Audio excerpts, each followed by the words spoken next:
Call to order, meeting of Tuesday, February 19th. All stand for the Pledge of Allegiance.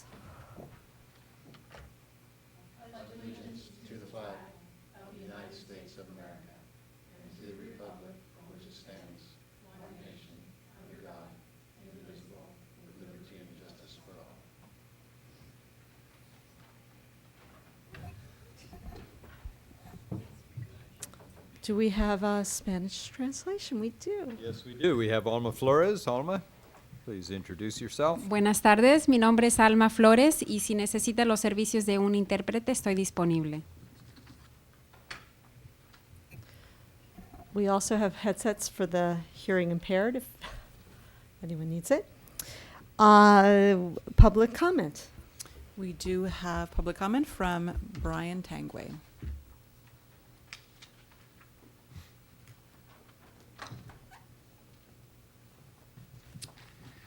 Good evening. Brian Tangway, CSEA President. Well, what a difference 12 months can make. A year ago, my constituents harbored serious concerns about the integrity of the district's financial information and serious suspicions about the Director of Fiscal Services and the Chief Business Officer. Today, I believe there are three primary reasons why we've turned the page and closed the books on those chaotic times. First, Director of Fiscal Services Shirley Corpus. Second, Accounting Coordinator Patricia Baldonado. And third, Interim Assistant Superintendent of Business Eric Smith. Even on a part-time interim basis, Mr. Smith has done more to stabilize and focus our business operations than all of his predecessors combined. For many of us who work in the district office and care about the quality of the services we provide, Mr. Smith is the beacon at the end of a long, dim tunnel. We're not completely out of the darkness yet, but for the first time in a long time, we see daylight ahead. Now, it may be heresy for a union president to extol the virtues of a chief business officer, but I'm here to reiterate what I think you already know.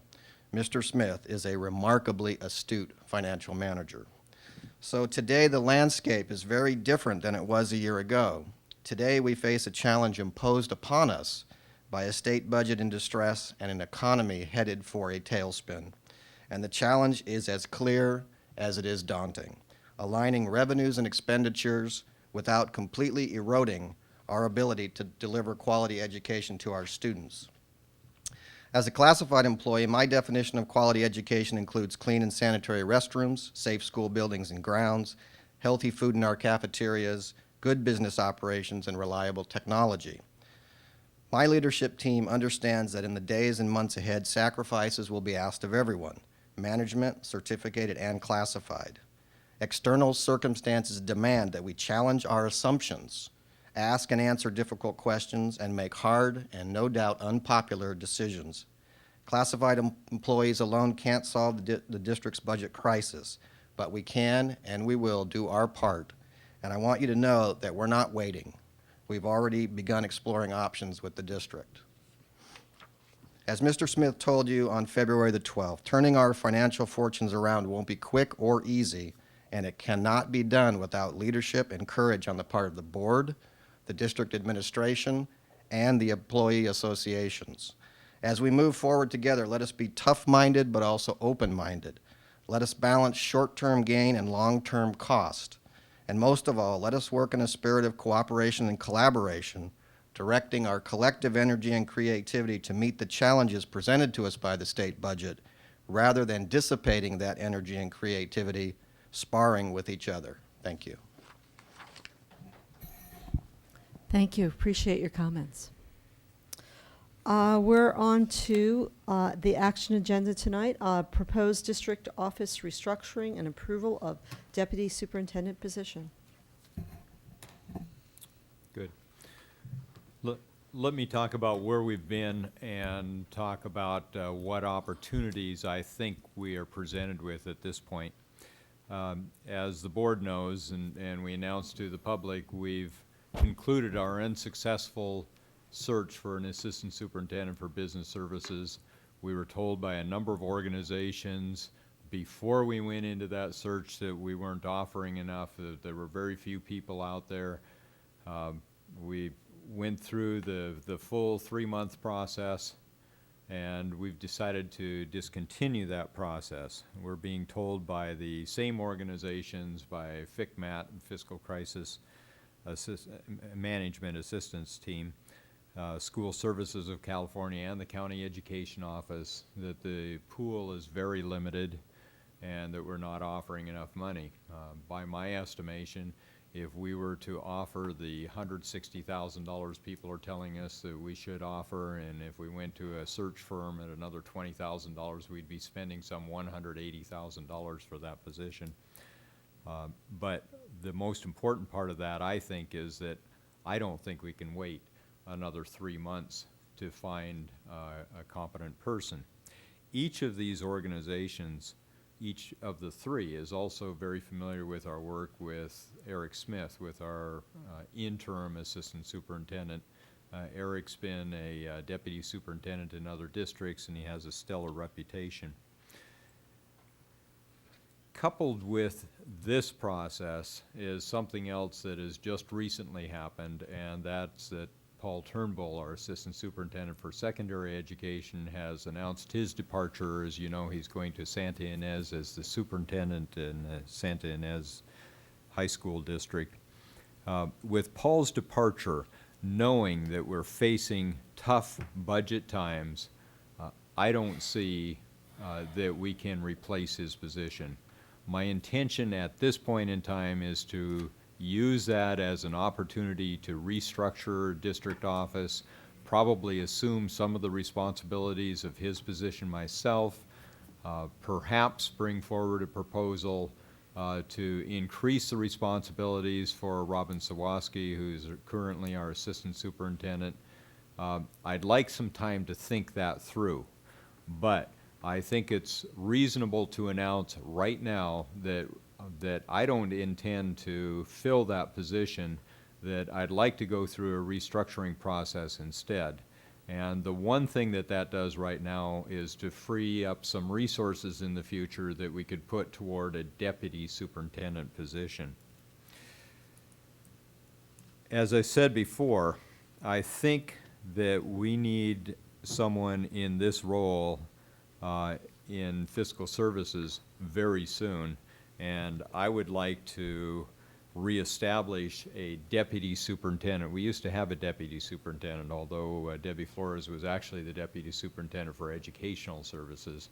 I would like to reestablish, nevertheless, a deputy superintendent for the district, and I would like to establish that as a position that's responsible for business and non-instructional services. Therefore, my recommendation is that the board approve the position of deputy superintendent. We have another item. If you do approve this, after our discussion, we do have another item that has a proposed job description for this position. Just to be safe, I broke those into separate items. I didn't want to have any difficulties with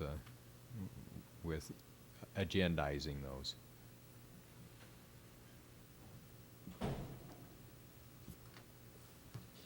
Could I ask how this proceeds?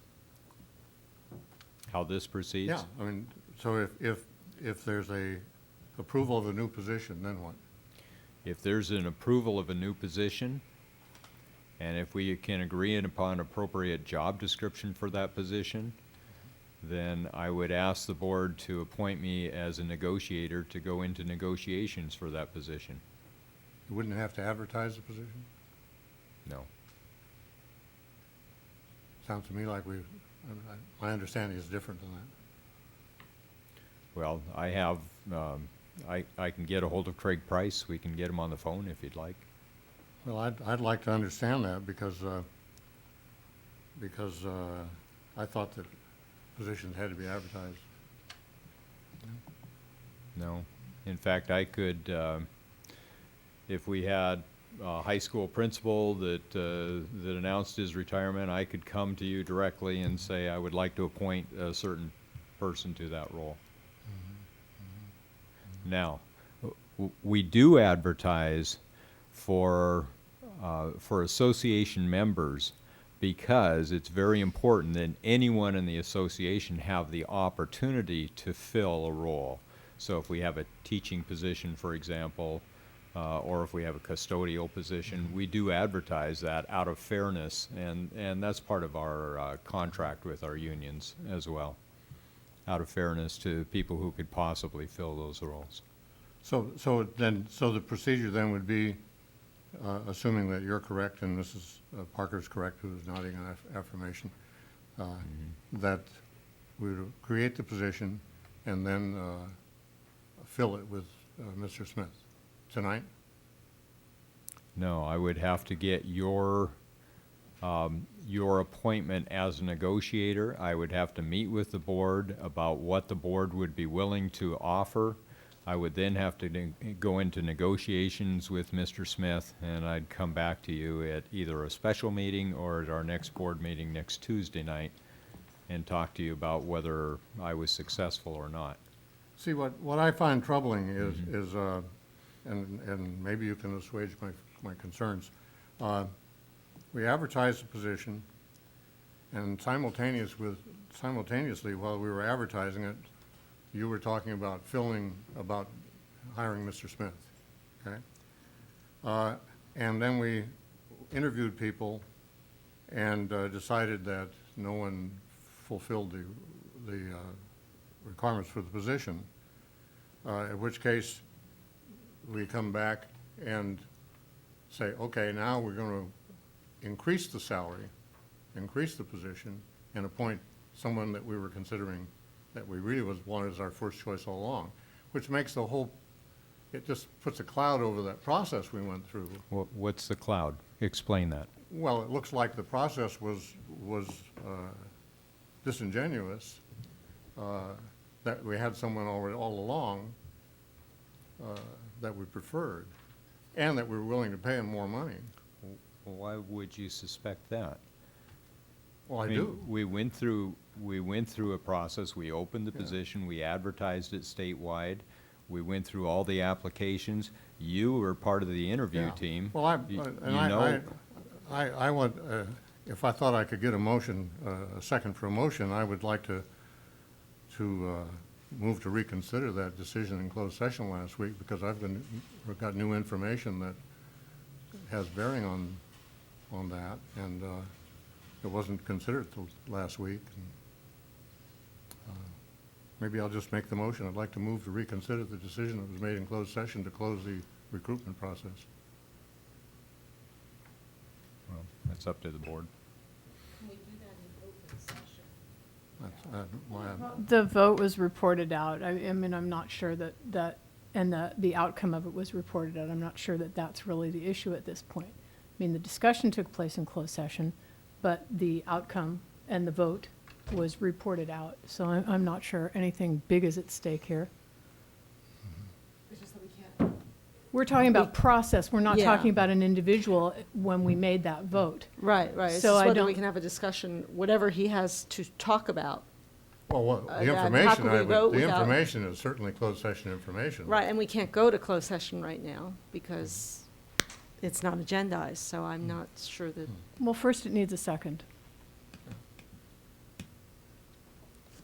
Well, I'd like to do That- that, because I would hope for a second, because the information certainly changed. I voted in favor of closing the recruitment process, and this information, I'm not sure, but if it is correct, it would certainly have changed my vote at that time, and I would have voted quite differently. And so you know, to me, it's an important issue. Well, I guess in my mind, the creation of a deputy superintendent position is simply adding flexibility.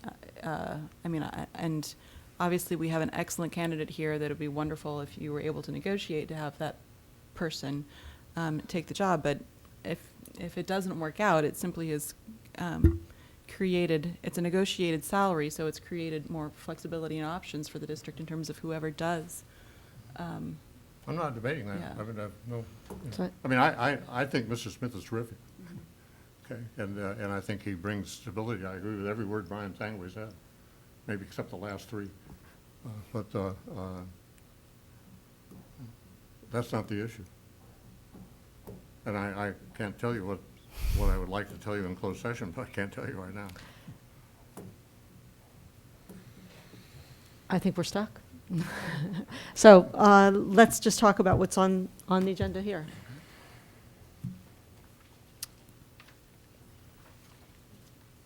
Would anyone like to comment on, well, you already have. Ms. Harder, did you want to say anything about the deputy?